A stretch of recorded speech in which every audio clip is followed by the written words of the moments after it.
Well, I'll just go ahead. And I'm Ed Larson. And I thought about what book to use for here. And I just decided to go way back to whenever, to one of, it was my third book. And it actually didn't sell as well as an earlier one, but it was most law-connected. And it's Summer for the Gods, about the Scopes trial. And I thought I'd go back to that book for when they invited me to come up here, since it's most law-connected. Well, I don't know. The Return of George Washington is about the Constitutional Convention, so that one is law-connected too. But this one I thought was the most direct. So what I thought I'd do is I'd talk about it a little bit, but read parts of it to you, and then talk about it. And the first thing so all of you know, is when you're a nonfiction writer, as I am, mostly history nonfiction, it's not all history, but most of my writing's nonfiction, and history. And writing nonfiction is as every bit as creative, if you write it well, as writing fiction. Historical nonfiction is not just, I mean, you can't rely on chronology. You don't tell a story just what happens, because history is just one damn fact after another, and they don't make any sense. You have to select the facts. You have to suggest. You're limited. You have to use, I mean, unless you know, some people make up quotes to make it sound better, but that are still accurate. But if you're like me, you're limited to the original text, your original, what people said. So you have to work that into the narrative. But you just can't start from the beginning and go to the end, because that's not the way people understand things. And you just be swamped with facts. Imagine if you were talking about, just to be simple, writing a book about the Battle of Gettysburg. Well, you can't just carry it chronology as everybody's, because you've got Lee moving there, you've got Meade moving there, you've got Earl moving there, you've got all these generals moving there. Well, you can't just follow chronology. You'd be jumping all over the place. You'd never make any sense. You've got to pick out your themes, decide what your themes are, develop your themes. And with the Scopes trial, there's a million things happening in the Scopes trial. It's a cultural event of the era, and then became an event of media. I mean, you have Inherit the Wind, you have Only Yesterday, you have all these cultural presentations of Inherit the Wind, of the Scopes trial. And so, and you have cultural forces coming together in a classic American event. And when I'd written the book, no historian had ever written a book about the Scopes trial. The journalist had, Only Yesterday. It's the feature story in Law's Only Yesterday, which was the second best-selling book of the 1930s. Obviously, Inherit the Wind, the play and the movie. Longest-running play in the history of Broadway when it was out. There had been musicals that run longer, but nothing had run as long as Inherit the Wind before it hit Broadway. But it wasn't a play about the Scopes trial, really. I got to know Bob Lee and Jerry Lawrence really well. We became very good friends. I used to go to them whenever they'd have openings hither and thither, and twice on Broadway, and be one of the speakers. It was a play about the McCarthyism. It was like The Crucible. It was really written to debunk the McCarthyism. And the movie was similar. It was a little later, 1960. But there are a lot of forces, and I had to pick and choose what themes to follow. You can develop the development of celebrity culture. You could have done it that way. Development of the media. I chose 3 events that I thought were the most important themes leading up to the Scopes trial. You could pick others, but you know, there's an old saying: people can't keep more than 3 things in their mind at the same time. So my 3 themes were the development of science. Why was the Scopes trial happen in 1925 instead of, which was like 70 years after the Darwin published Origin of Species and Descent of Man? Well, there's a reason, because science developed in a certain way, and nobody really believed human evolution very seriously. They believed other evolution, and Bryan had no trouble with that. But there was a lot of discoveries of early fossil remains around that time that pressed it home, and people actually had to, take a stand on human evolution because you discovery of Java Man and other things. And so that was one of the themes, the development of science, because I'm a historian of science. Another one that people don't think of is the reason why Scopes trial was such a phenomenal event is there was no civil liberties before it, really, in the sense that the First Amendment didn't apply to the states. And so you couldn't raise freedom of speech. You couldn't raise academic freedom. You couldn't raise freedom of religion because it didn't apply to the states, and this was a state law. It was only the development of the ACLU in response to World War I and conscientious objectors to World War I and the ACLU, and they started playing with the idea of minority rights being important as opposed to just majority rule, which is where Bryan, a traditional liberal, breaks off. He believes liberty is tied up with majority rule. And given in an era of dictatorships like you had back then, the Tsar, the Sultan in the Ottoman Empire, the Joseph the whatever, and Franz Joseph whatever in the Austria-Hungary Empire. But with the ACLU, with the idea that there's such a thing as minority rights, like freedom of speech, against what Woodrow Wilson was doing in World War I, and Palmer and the stuff that was going down, they developed. And the Scopes trial became their vehicle, because before they had to defend radicals and bombers and terrorists. And who wants to really give freedom of speech to them? But now they could be defending an idea, the idea of evolution. And they could see how majorities could take away the right to teach evolution as scientific ideas. So suddenly the ACLU, for the first time, had respectable backers. People would stay away from them because they were viewed as well, they had some wealthy backers in New York, I'm not saying that, but they were considered a fringe and radical group that were easily attacked. Suddenly, for the panel they pulled together for the Scopes trial, for the advisory panel, they had the president of Harvard. They had the president of the University of Michigan. They had the president of the University of Wisconsin. They had the president of Stanford. They even had Nicholas Murray Butler, the president of Columbia, who had attacked them violently and fired his own staff, professors who didn't support the war effort in World War I. He even got on their bloody panel.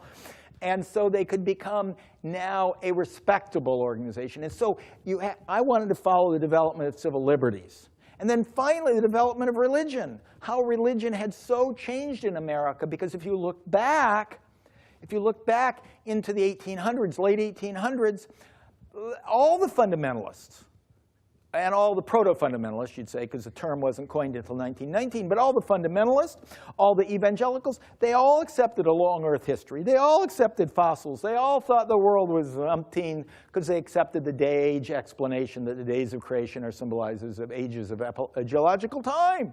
They had no problem with that. They accepted evolution except for of humans, because it was only, the real confrontation was only how specific the Bible, including the New Testament, is to the need for a historical Adam and Eve. But they accepted the evolution of everything else, and there really wasn't fossil evidence supporting human evolution. So that was a bit of a conjure, even in Darwin's day.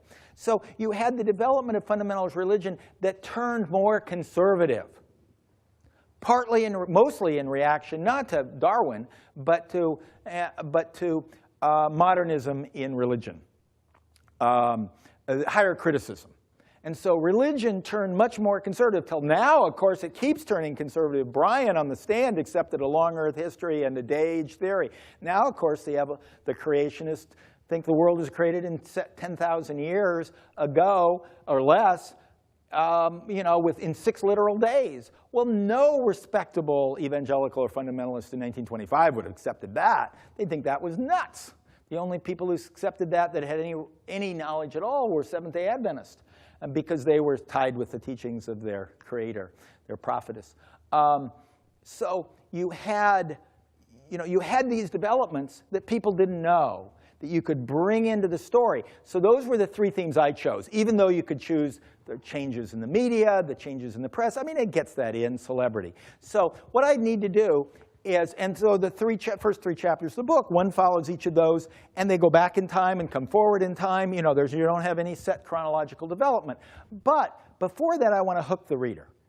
And so what I did was I went to the most famous episode, the one everybody knows from Inherit the Wind, the famous confrontation, the cross-examination of Darrow and of Bryan and Darrow on the witness stand. So I start way up there, but I pick and choose. It's such a rich tapestry. I mean, what do they say about Donald Trump? If you couldn't write this stuff. And it's the same way about the confrontation of cross-examination of Bryan by Darrow. Two of the most famous people in America at the time. Two of the biggest speakers on the chocolate show. I mean, larger-than-life characters, celebrities in their own right.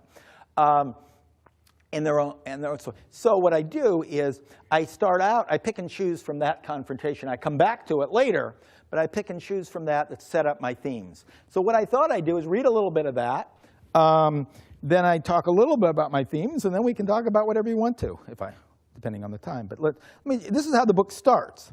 Now, remember, it's the summer of 1925. It's beastly hot in Dayton, Tennessee. It's usually not that hot. It's the East Tennessee hill town of Dayton, which is a new town, sort of a new town built after the Civil War. All of America's listening. And first broadcast trial in American history, broadcast live over the radio nationwide, filmed. There are film cameras there. It was shown up and shown in movie theaters that day. I mean, every major newspaper in the country had a full transcript the next day of events that would happen. And then the fabled confrontation. So how I start is, it started off civilly enough. Darrow began by asking his world-famous expert opinion. "You've given considerable study to the Bible, haven't you, Mr. Bryan?" "Yes, sir, I have tried to," came the cautious reply. Well, we all know you have. We are not going to dispute that at all," Darrow continued. Well, he couldn't, because he was trying to have him as an expert witness, so he couldn't dispute that. "But you have written and published articles almost weekly, and sometimes have made interpretations of various things."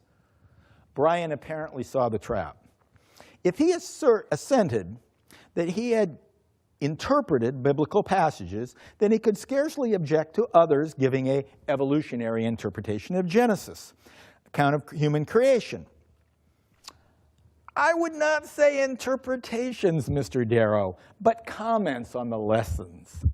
The loyal game of cat and mouse had begun, but one in which the cat sought to kill his prey and the mouse had nowhere to hide. At 68, Clarence Darrow stood at the height of his powers, America's greatest criminal defense lawyer and champion of anti-clericalism. 3 years his junior, the former boy orator of the Platte, once the nation's youngest major party presidential nominee and now leader of a fundamentalist crusade against teaching evolution in public schools, William Jennings Bryan remained a formidable stump speaker, although he lacked the quick wit to best Darrow in a debate. This was no debate, however. It was a courtroom interrogation in which Darrow enjoyed all the advantages of an attorney questioning a hostile witness. Although it would become the most famous scene in American legal history, it did not occur in a courtroom. Fears that the huge crowd would collapse the floor forced the judge to move the afternoon's proceedings onto the courthouse lawn, with the antagonist on a crude wooden platform before a sea of spectators, much like Punch and Judy puppets performing at an outdoor festival. Enterprising youngsters passed through the crowds hawking refreshments as Darrow began questioning Bryan about various Old Testament miracles. "Do you believe Joshua made the sun stand still?" Darrow asked at one point regarding the biblical passage that speaks to a miraculously lengthened day. "I believe in what the Bible says." "I suppose you mean that the earth stood still," Mr. Bryan replied, anticipating the standard gibe against biblical literalism under a Copernicus cosmology. Darrow feigned ignorance. "I don't know. I'm talking about the Bible now." "I accept the Bible absolutely," Bryan affirmed. "I believe it was inspired by the Almighty, and he may have used language that could have been understood at that time, instead of using language that could not be understood until Darrow was born." This rejoinder evoked laughter and applause from the partisan Tennessee audience. Yet Darrow had struck a blow. Even a biblical literalist such as Bryan recognized the need to interpret some scriptural passages. Darrow drove the point home with further questions. "Well, if the day was lengthened by stopping either the earth or the sun, it must have been the earth."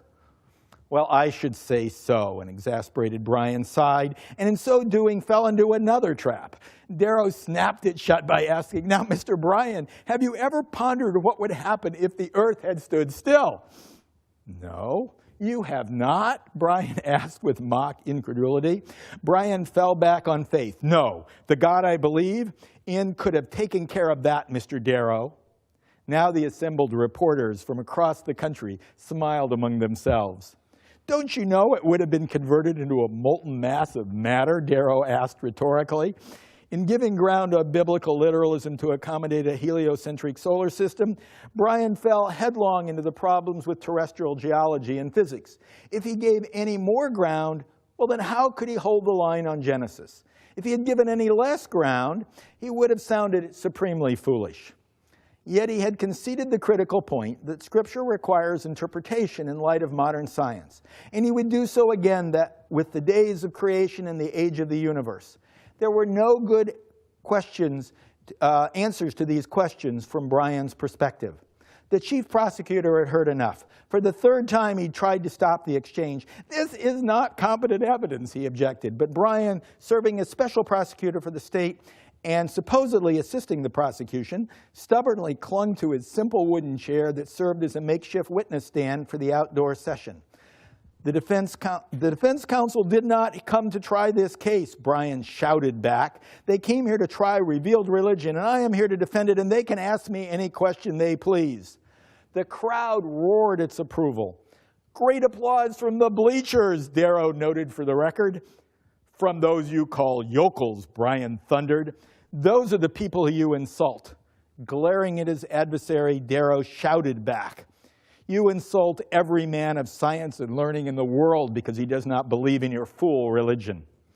"This has gone beyond the pale of a lawsuit, Your Honor," the prosecutor pleaded. "I have a public duty to perform. Under my oath, I asked the court to stop it."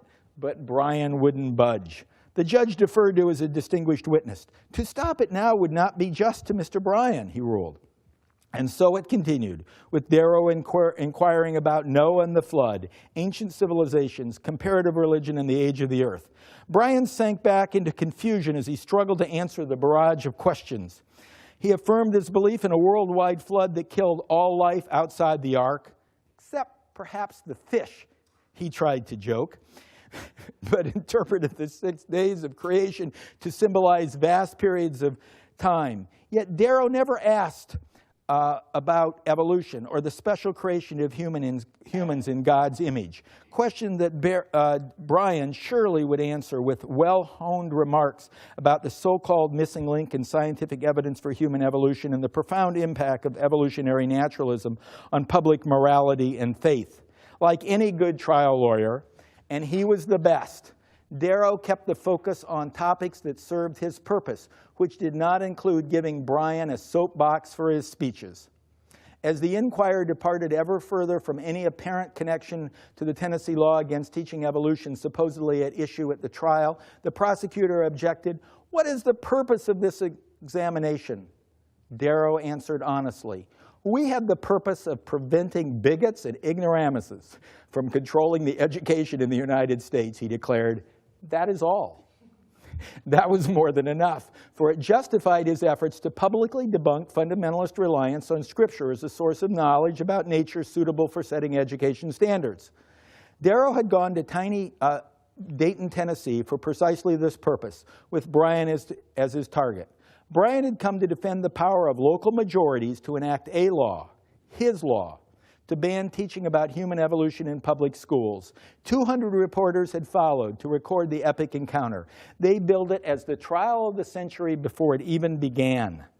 No one cared about the defendant, John Scopes, who had volunteered to test the nation's first anti-evolution statute. The aged warriors had sparred at a distance for over a week without delivering any decisive blows. Now they went head-to-head when Bryan vainly accepted Darrow's challenge to testify to his faith on the witness stand as a Bible expert. By the end of this 2-hour-long ordeal, Bryan seemed intent mainly on redeeming his dignity. The reason I am answering is not for the benefit of the Superior Court. It is to keep these gentlemen from saying that I am afraid to meet them and answer their questions. Yet Bryan knew better than to place himself and his faith in such a vulnerable position. 3 years earlier, at the outset of the anti-evolution crusade, Darrow had asked him similar questions in an open letter to the press.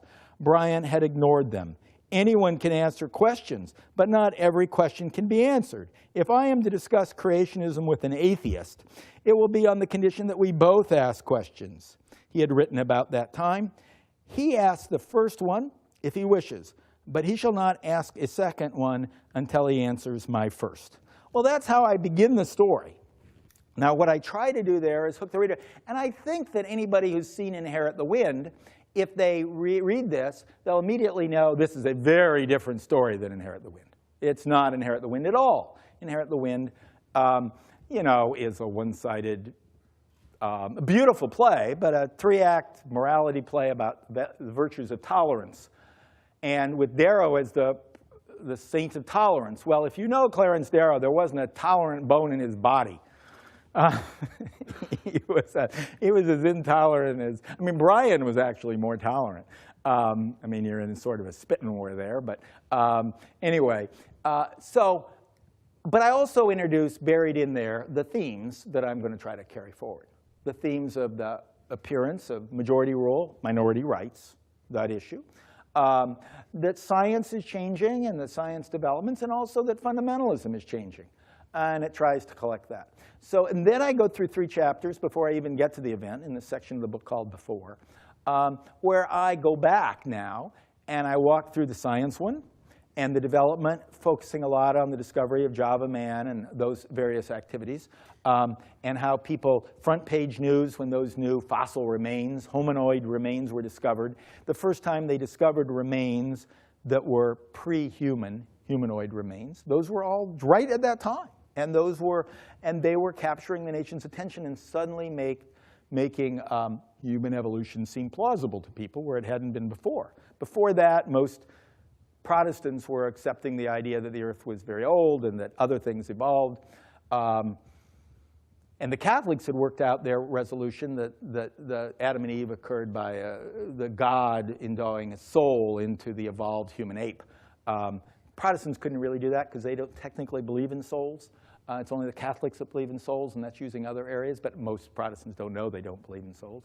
But they don't technically. And because souls aren't in the Bible. And they have only the Bible. They don't have the other things. But I talk about all those developments. And then I go through the development of civil liberties. And there I can do and introduce Darrow in context.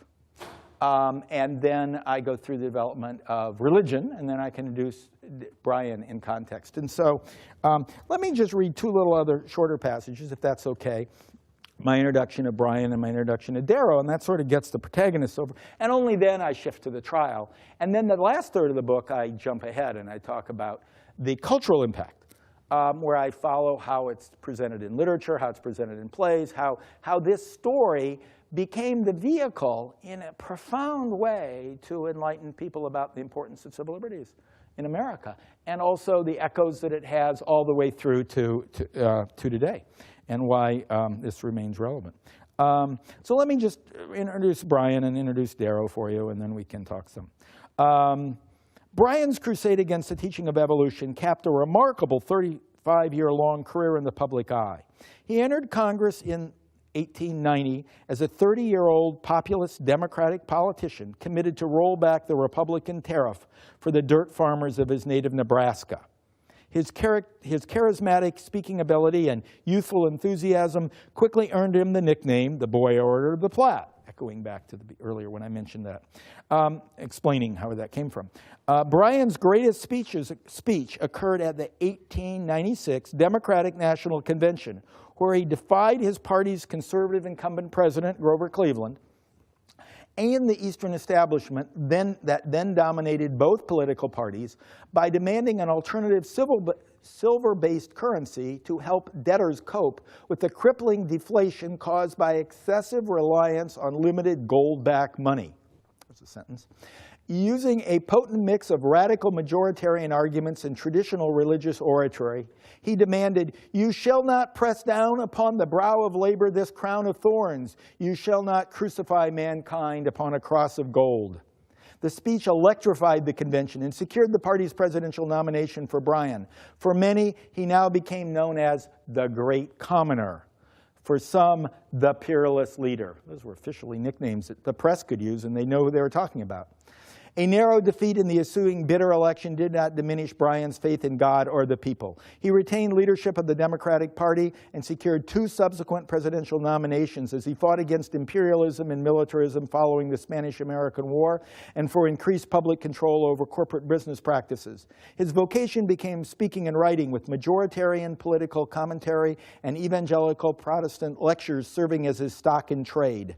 During the remainder of his life, the energetic Bryan gave an average of more than 200 public speeches every year, traveled continually throughout the country and around the world, wrote dozens of books, and edited a political newspaper with a nationwide circulation.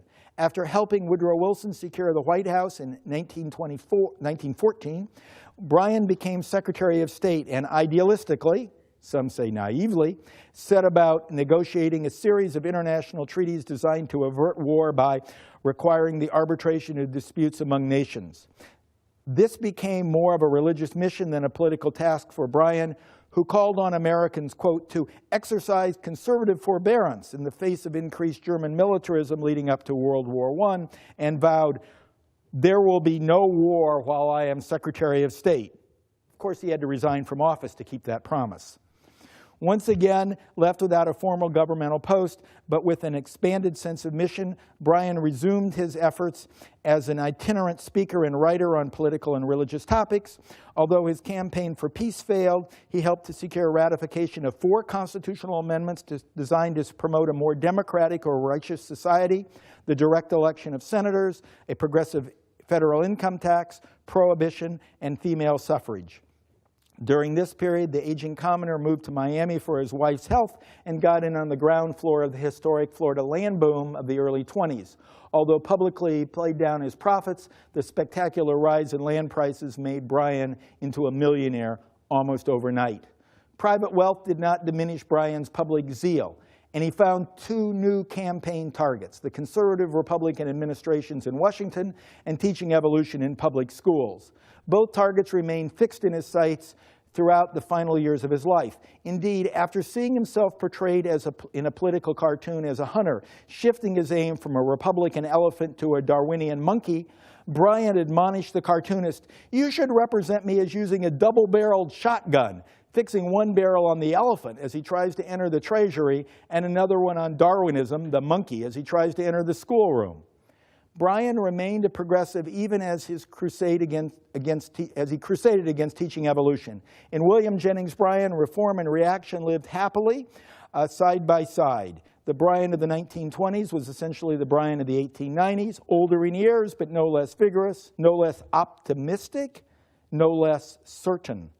Bryan's anti-evolutionism was compatible with his progressive politics because both supported reform, appealed to majoritarianism, and sprang from his Christian convictions. Bryan alluded to those issues in his first public address dealing with Darwinism, which he composed in 1904 at the height of his political career. From this earliest point, he described Darwinism as dangerous for both religious and social reasons. "I object to the Darwinian theory," Bryan said, with respect to the religious implications of the naturalistic explanation for human development, "because I fear we shall lose the consciousness of God's presence in our daily life if we accept that the theory through all ages no spiritual force has touched the life of man and shaped the destiny of nations." Turning to the social consequences of the theory, Bryan added, "But there's another objection. The Darwinian theory represents man as reaching his present perfection by the operation of the laws of hate, the merciless laws by which the strong crowd out and kill off the weak." Well, this was the conviction that brought Bryan to Dayton. And what I try to do by talking about him a little bit, giving an introduction, is that's also not the Bryan of Inherit the Wind. That's a very different Bryan, a Bryan that brings together all the different aspects of Bryan and tries to unify him as a person. Remember, Bryan at this time was famous. You wouldn't necessarily know this, but he was famous for attacking the robber barons and the, who were beating down labor at this time. He was a strong supporter of labor, but Carnegie and Rockefeller at that time were publicly justifying their activities on Darwinian principles. So we're Darwinists, survival of the fittest. And also, the Germans during World War I were defending their World War I and their activities on Darwinian principles. And Bryan was anti-militarist. You couldn't quite call him a pacifist, but he certainly was an anti-militarist. Hated the people who sold munitions, things like that. He thought that pushed toward war. So you get a different picture of Bryan, and hopefully you get a richer picture of what he's going into. Then, just to give equal time, I'll read a little of the introduction to Darrow. Darrow was larger than life back then. Who do we have now? Somebody's just doing Kevin Spacey is just doing a new one-man show on Darrow. And there's also been one-man shows by, Ed Asner's done one. A lot of people have done one-man shows on Spencer Tracy. No, it wasn't Spencer Tracy. It was somebody almost someone like him had done a one-man show. So he keeps coming back in history, but back then he was larger than life. But he was also a very complex, he was also a popular author, popular speaker. He wasn't just a lawyer, as you'd say. And so let me just give his introduction, and then by the 20s, Darrow unquestionably stood out as the most famous, some would say infamous, trial lawyer in America. Born into an educated, working-class family in rural Ohio, Darrow first gained public notice in the 1890s as a Chicago city attorney and popular speaker for liberal causes. He secured the Democratic nomination to Congress in 1896, but spent most of his time campaigning for the party ticket, headed by presidential nominee William Jennings Bryan, and lost by 100 votes. Darrow took up the cause of labor about this time, beginning with the defense of famed socialist labor leader Eugene V. Debs during the criminal charges that grew out of the 1894 Pullman strike. For the next 15 years, Clarence Darrow was the country's outstanding defender of labor at a time when labor was more militant and idealistic and employers more hardened and desperate than ever before or since. The cases he was called upon to defend were almost invariably criminal convictions in bitterly hostile communities. The final such case, a dramatic 1911 murder trial involving two union leaders accused of blowing up the Los Angeles Times building, tarnished Darrow's reputation for labor when the defendants confessed their guilt after Darrow had professed their innocence. Thereafter, Darrow gradually shifted his practice to criminal law, defending an odd mix of political radicals and wealthy murderers. Both types of cases kept Darrow's name in national headlines. The former type also connected the Chicago attorney with the New York-based ACLU. The later type generated the most publicity, such as the 1924 Leopold Loeb case, one of the most sensational trials in American history, in which Darrow used arguments of psychological determinism to save two wealthy and intelligent Chicago teenagers from execution for their cold-blooded murder of an unpopular classmate, a crime that the defendants apparently committed for no other reason than to see if they could get away with it. Although Darrow's defense outraged many Americans who believed in individual responsibility, it reflected his long-standing and oft-proclaimed repudiation of free will. Darrow was not content with simply questioning popular notions of criminal responsibility, but it delighted in challenging traditional concepts of morality and religion. One historian described Darrow as the last of the village atheists on a national scale, and in this role he performed for America the same part that his father once played in his hometown. He rebelled just as his father had rebelled against the narrow preachments of do-gooders. He regarded Christianity as a slave religion, encouraging acquiescence in injustice, a willingness to make do with the mediocre, and complacency in the face of the intolerable. In the courtroom, on the Chautauqua circuit, in public debates and lectures, and through dozens of popular books and articles, Darrow spent a lifetime ridiculing traditional Christian beliefs. He called himself an agnostic, but in fact he was effectively an atheist. In this he imitated his intellectual mentor, the 19th century American social critic Robert Ingersoll, who wrote, "The agnostic does not simply say, 'I do not know if God exists.' He goes another step, and he says with great emphasis that you do not know if God exists. He is not satisfied with saying that you do not know. He demonstrates that you do not know, and he drives you from the field of fact." Good intentions underlie Darrow's efforts to undermine popular religious faith. He sincerely believed that the biblical concepts of original sin for all and salvation for some through divine grace was, as he described it, a very dangerous doctrine, silly, impossible, and wicked. Darrow once told a group of convicts, "It's not the bad people I fear so much as the good people. When a person is sure that he is good, he is nearly hopeless. He gets cruel. He believes in punishment." During public debates on religion, he added, "The origins of what we call civilization is not due to religion, but to skepticism. The modern world is a child of doubt and inquiry, as the ancient world was a child of faith and fear." Darrow welcomed the hullabaloo surrounding the anti-evolution crusade. It rekindled interest in his legalistic attacks on the Bible, which once appeared hopelessly out of date in light of modern developments in mainline Christian thought. In response to 1923 comments about evolution by William Jennings Bryan, for example, Darrow could again made front-page news in the Chicago Tribune by simply asking Bryan questions such as, "Did Noah build the ark? And if so, how did he gather all those animals from the continents?" Leading Chicago ministers complained that both Bryan's comments and Darrow's question missed the point. But the public loved it. So did Darrow.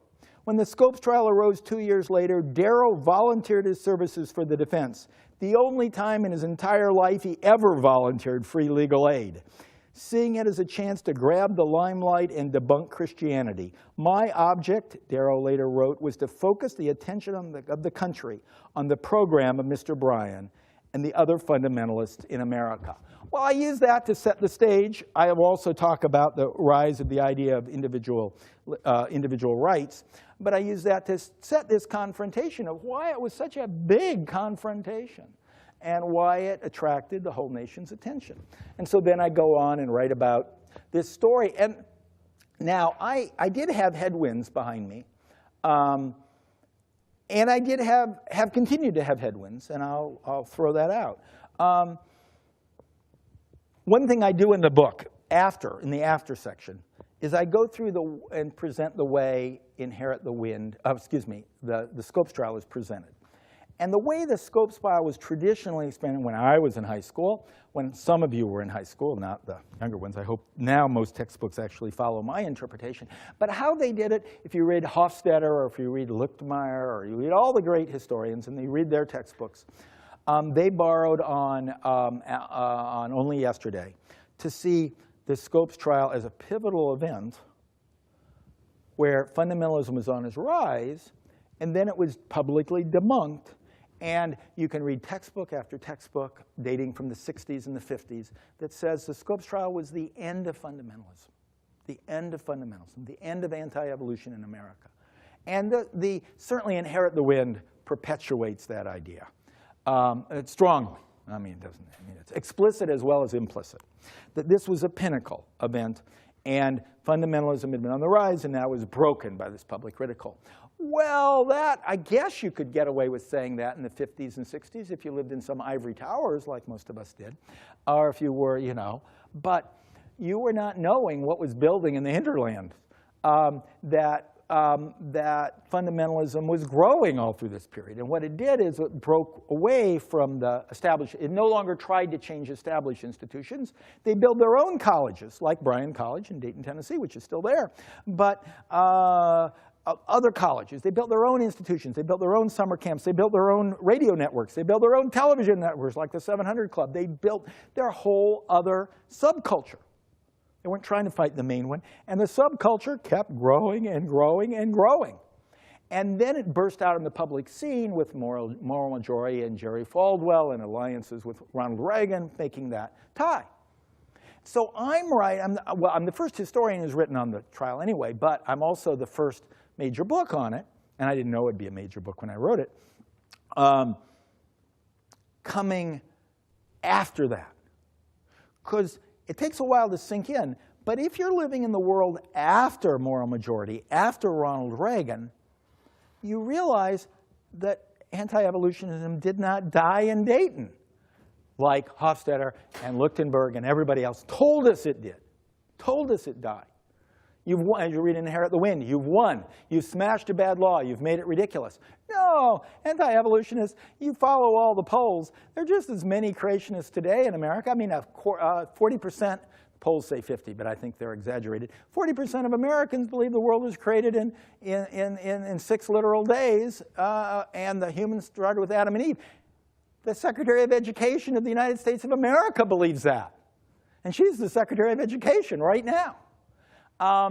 And so it didn't die. And so I could produce a narrative with a lot of historical baggage, which I could only fully understand because of my legal training. You know, I could understand the trial and the dynamics of the trial. That suddenly made sense of what people were knowing. It's just like at some point, all these climate deniers, there are going to be enough big storms that people are finally going to say, yeah, there really is global warming. And so I had that advantage.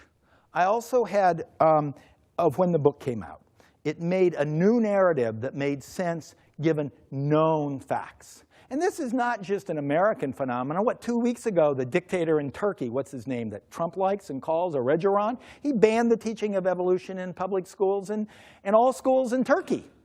That was 2 weeks ago. And in doing so, he joins every other Islamic country except Indonesia, because it's banned in all other Islamic countries. But the point is, even Turkey went over there. And it wants to be part of the EU or something like that. But it's also very restricted in Hungary and Poland, and they are part of the EU. The new governments in both countries are heavily restricting evolutionary teaching. So they also know it's a continuing thing. And then I catch the ongoing wind of the simple fact that the issue keeps coming up.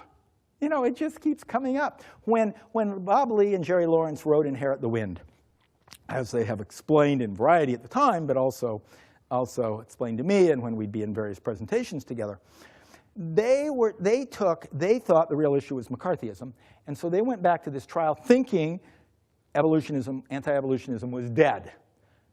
And they reshaped how they pictured Bryan more like McCarthy, and they brought in made-up things like the interrogation of Scope's girlfriend, just to show using families and friends to bring down communists and socialists and whatever to testify against their friends, just like that. They brought all those things in, but they thought that it'd be a good vehicle, just like the Crucible. Arthur Miller thought witchcraft trials were past. There weren't any witches, and nobody were trying witches anymore.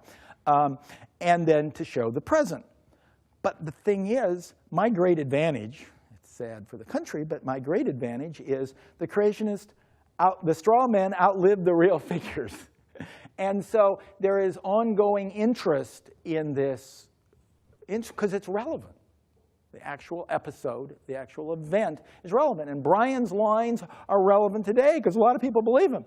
When they took Inherit the Wind off Broadway and they were in some little town, and they were blown away when they got into Montana. And when Bryan gave his speech, everybody stood up and applauded. And that's when they began to think, well, maybe we didn't. Maybe it isn't dead. So it has given a wind behind my sails. It has kept the book. And the book is, every country you think of where this is a big issue, the book is translated. So it's in Turkish, it's in Polish, it's in Hungarian, it's all these places. It's in Portuguese because this is a big issue in Brazil. It's not in Portugal, but it's a big issue in Brazil. It's a big issue throughout Latin America. And so the book gets translated in those places, and I get invited over to talk and things like that. So it's one that has legs and feels relevant. And it's just as relevant today, as I say, the Secretary of Education. It keeps coming back in America. That's why, as I was joking with somebody this morning, the book keeps getting optioned but never made. I just was optioned again last week. It always gets optioned by all these people. But then when they try to write it, they realize you can't beat Inherit the Wind. It's just too good. And it's sort of like that wonderful closing line in The Man Who Shot Liberty Valance.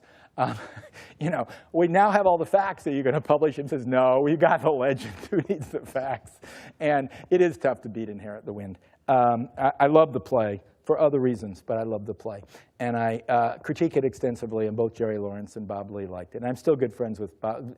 Bob's dead now, but his daughter, still good friends, teaches at USC. Well, do you guys have any questions? I've babbled on for all this length of time. If you don't have any questions, I'll start reading some more pages for it. That'll get you to ask questions. Did Clarence Darrow have a relationship with HLMencken? Oh, yeah, yeah. Quite close, actually. They were dear friends. Well, everybody loved. I mean, the odd thing about both HLMencken, excuse me, not HLMencken, but both Clarence Darrow and William Jennings Bryan is they were wonderfully friendly, warm people. People liked them. You couldn't not like William Jennings Bryan. It's just like George W. Bush. I'm told if you meet George W. Bush one-on-one, you have to like him. He's the same way with both. But Darrow worked very closely with HLMencken. Indeed, a fact that I didn't know before I wrote the book and put it in the book. When the Scopes trial originally was concocted, you know, it was Scopes never taught, as I explained, he never taught evolution.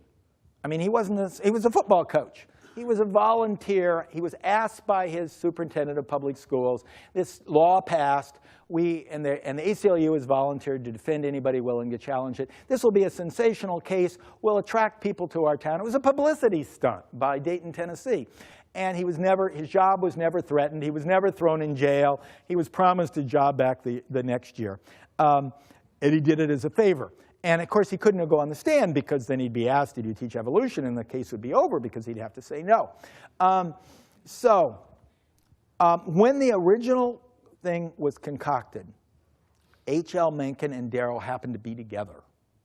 They were together. They were driving, I think they were driving on one of those roads that go along Manhattan.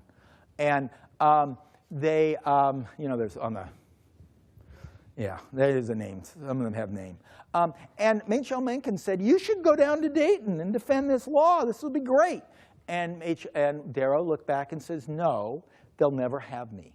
The ACLU will never have me because they're trying to promote academic freedom, and I defend radicals, and I'm anti-religion.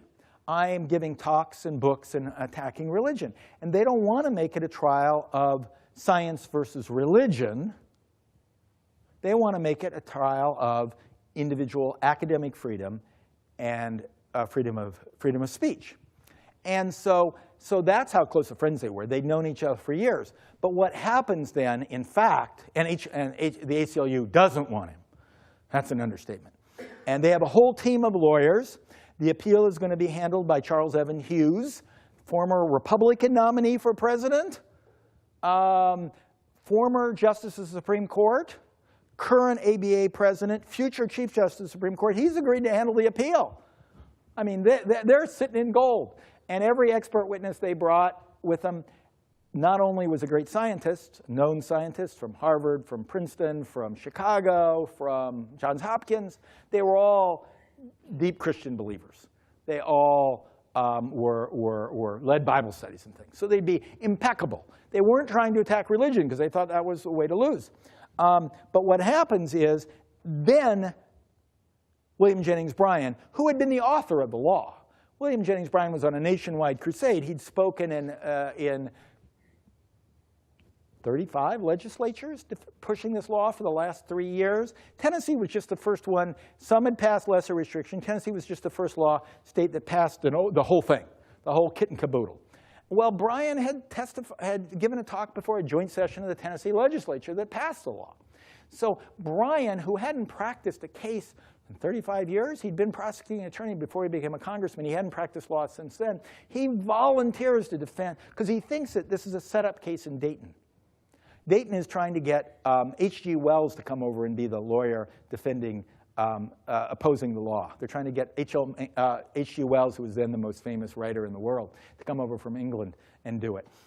It's a show, and he thinks so he volunteers as a lawyer, and they can't turn him down. And when William Jennings Bryan volunteers to be an assistant lawyer at this case, Darrow says, I can't pass this up. This is too good to be true. And so he avoids the ACLU. He goes right down to Tennessee and directly offers him service to John Scopes, because he knows if you're the defendant, they have to take him. And John Scopes, I mean, he sees Clarence Darrow, the most famous guy. And John Scopes was born in Illinois. And Darrow, of course, practiced in Illinois. And you know, Clarence Darrow is the most famous lawyer in the world. I mean, it's like we don't have anybody equivalent to him. We might have had Johnny Cochran. We might have had a few. We might have had a few people in our lifetime, F. Lee Bailey, who would be similar. And of course, he says yes. And so the ACLU is stuck with him. So all their lawyers quit. We're not going to work with this guy. This guy's a radical. And he changed the whole conception. So they had to bring in a new team of lawyers, like Dudley Field Malone, who had been the Assistant Secretary of State to William Jennings Bryan. He came in. And Arthur Garfield Hayes, famously named for 3 Republican presidents, but himself a radical defender of labor and a great Wall Street lawyer. They had to bring in a new team who could be in the same room with Clarence Darrow. And so that's how, but that's a long answer to your question, but Mencken was involved. He was involved in every strategy session. The only thing, he would meet with the lawyers, he'd work with the lawyers closely. The only thing they didn't, because they knew Mencken couldn't keep his mouth shut. So the one thing they didn't tell HLMencken is that Darrow, from the very beginning, had this idea that if they barred his expert witnesses, that he would, on a spring-on, inviting Bryan to the stand as an expert, because he thought Bryan was such a vain man that he wouldn't turn down the opportunity. So Darrow had, through the entire trial, because Bryan never spoke in court. He would he would speak at night to the assembled media. But in court, he hadn't practiced in a long time. So, I mean, he gave a few set speeches in court, but he hardly spoke at all. It was Tom Stewart, who then becomes the senator from Tennessee, who was the main lawyer for Tennessee. So he constantly throws out attacks on Bryan, attacking Bryan's intelligence. He doesn't know anything. So he got Bryan. So he was so mad that he thought he might accept this offer. But he had planned it for months. He had actually even had, you know how you have mock trial presentations? He had had people stand in for Bryan and done all the questions. He'd been practicing it for a long time, but he never told HLMencken, because he knew if he told HLMencken couldn't keep his mouth shut. And it had to be a surprise, or Bryan would be warned and wouldn't be allowed to go on the stand. So he didn't tell HLMencken. So they think the trial's over on the Friday because they say you can't have your expert witnesses. So all it was going to do was close on Monday. So HLMencken goes home. He leaves because he hates being in Tennessee. And so he misses and Darrow knew he hated the fact that HLMencken was going to miss this because he knew what was coming on Monday. And so HLMencken, the other hundreds of lawyers, were there. And in fact, actually, it was interesting because the courtroom, it's still there. I've spoken in it many times. It's the largest courtroom in Tennessee. It just happens to be big because they thought the town would be big. But even though it held 500 people, nobody but press could fit in it. So none of the townspeople got to attend. And anyway, women back then were not allowed in a courtroom in Tennessee. They couldn't serve on juries. It was an all-male jury. Black people couldn't serve either. But they couldn't come in the courtroom. So when they moved out to the outside, the judge did it because the judge was up for re-election. And everybody wanted to see this confrontation. It wasn't really the cracks in the floor, I found out later. And I always thought this.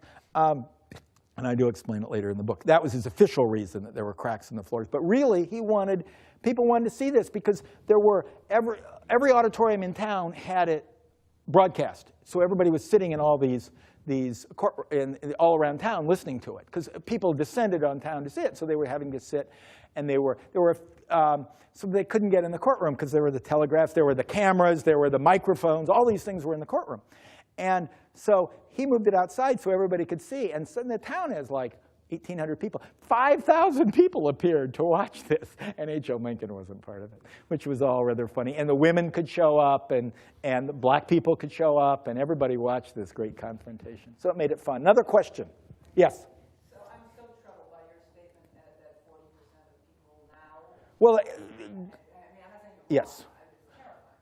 Well, the Gallup poll, let me just give you the background. Gallup poll has asked this question every year since the rise of creationism. So every year since 19 1980. They have asked this question, and the numbers are actually 50%. Believe that the human life began with Adam and Eve within the last 10,000 years. That's how they answer it.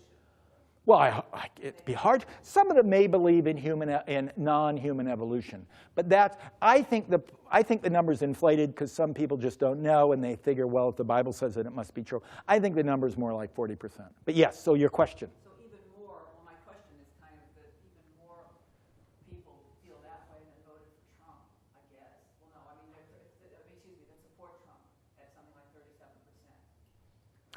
Yes. Yes, because that'd be true. So if we care, this is the question, if we care about changing minds, is there a way to do that? Well, why do you think he wants DeVos as his education secretary? Somebody who wants to destroy public schools, literally, she thinks public schools are satanic. That was her word, satanic. And she's a young Earth creationist. Even Bryan wasn't a young Earth creationist. That's a term of art. It means you believe the world was created in the last 10,000 years. Young Earth creationism. Bryan was an old Earth creationist. And yeah, but a lot of these people, they don't all, it doesn't automatically make you a Trump voter to do this, but it is my guess is that, my guess is there's a strong overlap. Because I'm sure Trump believes in evolution. Well, I mean, that's true. He believes in himself. But I think he does. I doubt if he doubts evolution. The only president, George W. Bush may not have believed in evolution, but that'd be about it for presidents, because Reagan believed in evolution. I understand what you're saying, is whether you think there's a way to educate these people. Educate these people. Depends about what, I mean, because you see it coming up in climate change. It's a different echo. There's a different support for climate change because it's not automatically a religious issue. It's more a monetary issue. Educate, yeah, I think public schools are necessary. I think science standards are important, and more states are teaching evolution now, thanks to science standards, which Trump wants to get rid of, and DeVos wants to end. But thanks to federally required state science standards, most states teach, they don't all teach human evolution. Even Illinois doesn't include human evolution in their science standards, but all states include some aspects of evolution, and I think that's very important. But that's the public schools, and that part of the growth in Christian private schools, which is what DeVos supports, and which she creates in Michigan, they don't teach evolution. So yeah, I think public schools are important. I'm a big believer in public education. We need it. We need it. But yeah, that's an issue. And there are schools that don't teach evolution who are creationist schools that in some states like Tennessee are certified to produce public school teachers. Yeah. Some polls show that a third of the public school teachers don't believe in evolution. Any other questions? We have time for one more. Yes, sir. Well, not being a practicing attorney, and it's unusual to be in a law school classroom, but I am curious about the scene of the trial. Yes. Moved outside. Right. 5,000 people. Right. It's a crazy scene. Right. There are great pictures of it, by the way. You can look it up. Pardon me? There are great photographs of it. It was all photographed. Yeah. But to any degree, did normal legal procedure No. break down? Oh, they never got established. Nobody at the time, nobody at the time viewed this as a real trial, including the judge, this was a public debate. He called it that. This is a summer Chautauqua. That's the judge talking. This was a set-up case. They knew that Bryan, first, it was a misdemeanor. The only possible penalty was $100. And Bryan, when he came there, he promised if he won, he would pay the $100 that's the prosecutor. No, it was meant by both sides. This was your great example, which I also talk about, the growth of trials as advocacy events. This wasn't a serious trial. This was an advocacy event. And both sides were trying to make their case through a trial to the public about evolutionary teaching, about civil liberties, about religion. They were trying to make a message. They agreed to that from the start. Both sides agreed to that. It was all known. The judge was on board. That's why he let this to be broadcast. It was the first broadcast trial. Back then, you couldn't broadcast trials. Remember from our youth, you couldn't broadcast trials.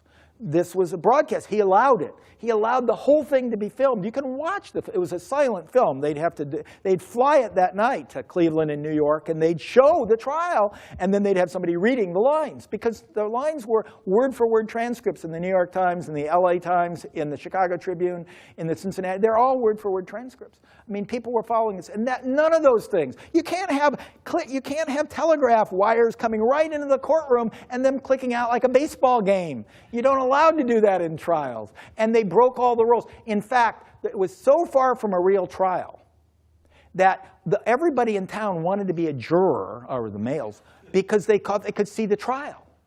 The trial lasts for 8 days.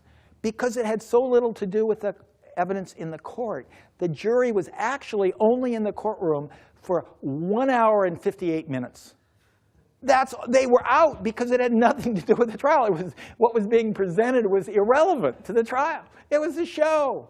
And it's the 20s. That's what the 20s are. I mean, the 20s are a day of, think of the 20s. Think of Babe Ruth. Think of the 20s. I love Babe Ruth. The next year, he's getting paid more than Hoover. And he gets asked, do you really think you deserve more than the president? Well, I had a better year last year than Hoover, than the president. And so, this is a different time. And so it was an anomaly.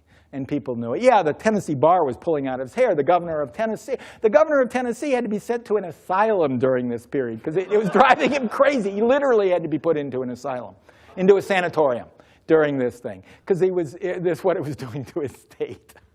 So anyway, it's a unique event in American legal history, but that's why we love the law. And now my time's up. So thank you for coming.